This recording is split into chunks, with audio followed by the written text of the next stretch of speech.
மாணிக்க வாசகன் என்ற ஒரு அலைவரிசை, மாணிக்க வாசகன் என்ற ஒரு அலைவரிசை, மாணிக்க வாசகன் என்ற ஒரு சித்தர் அப்படின்னு நான் சொல்லல.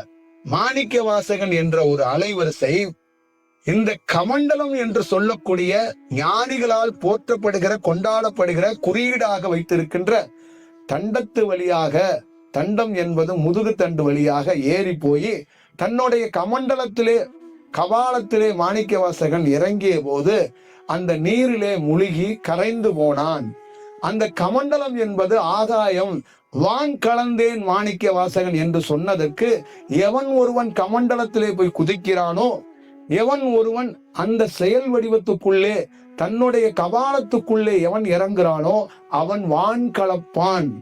சூரியனாக சந்திரனாக இருக்கப்படக்கூடிய நம்மளுடைய காற்று எல்லா காலத்திலையும் பார்வதியாகவும் சிவனாகவும், நம் தாயாகவும் தந்தையாகவும் குருவாகவும் ரிஷியாகவும் முனிவராகவும் பார்க்கப்படுகிறது.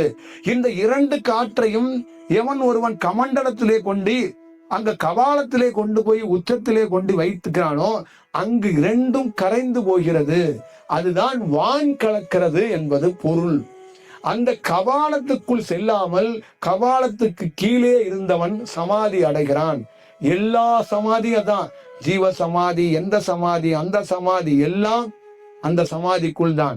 அவன் எவன் ஒருவன் கமண்டலத்துக்குள் அடைப்படுகிறானோ, எவன் ஒருவன் கபாலத்துக்குள்ளே இறங்குகிறானோ அவன் அங்கு ஒன்றும் இல்லாமல் கலக்கப்படுகிறான்.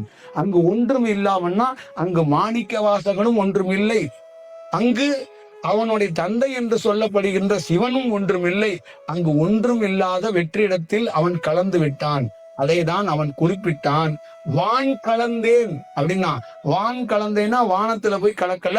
என்னுடைய வான், என்னுடைய உடலிலே முதுகு தண்டு வழியாக நான் ஏறி போய் அதற்குள் இறங்குறல்ல, அதுதான் நான் வான் கலப்பது. இதுதான்